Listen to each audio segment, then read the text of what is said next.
Good morning guys. Andito tayo ngayon sa showroom sa Ortigas and we have a new unit sa 2024 Ford Everest. It's a Titanium Plus yung variant niya and it's a 7-seater SUV. Ito yung exterior niya, makikita nyo lahat na shiny paint talaga siya, all original. Wala siyang retouch kahit ano. Ayan, makapal pa yung mga tires niya.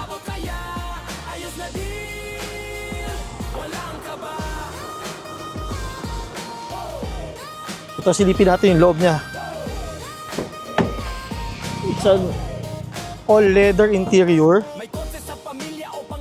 with all-weather matting with panoramic roof.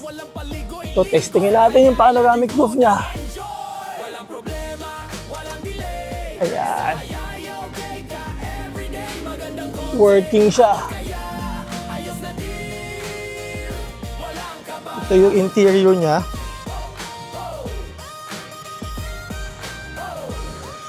Amoy bago pa siya.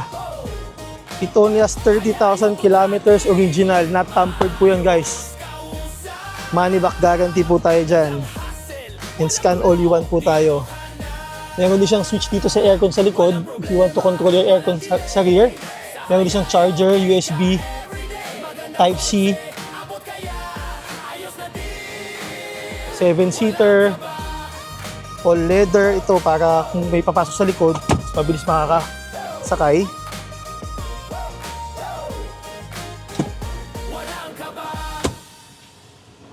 Meron din siyang cup holder. Rear cup holder. And itong tailgate niya, it's an automatic, like foot lang, pwede mo lang ma-open yung tailgate niya.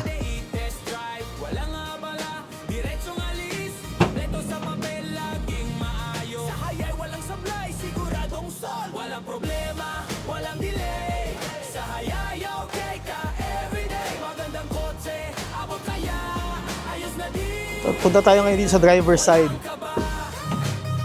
Kasi andito lahat ng buttons niya. Ito is for the headlight, for the tailgate, adjustment ng cluster gauge for the brightness, automatic headlamp. And ito yung Tesla head unit niya na tinatawag nga natin because sobrang laki niya. And meron siyang Bluetooth. Ito yung mga switch niya for the sunroof, for the moonroof. And ito po yung kilometers is 30,171 to be exact as of now. So meron din siyang plus minus for the automatic transmission with 2 cup holders here, storage and charger for the iPhones, for the Apple, and Apple CarPlay din siya. So guys, ito check nyo itong unit na to kasi parang brand new and you save maybe 500,000 or more from the SRP price.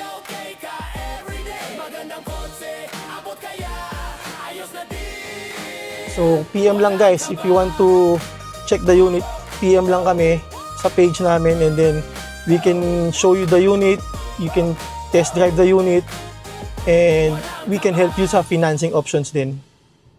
Thank you, God bless.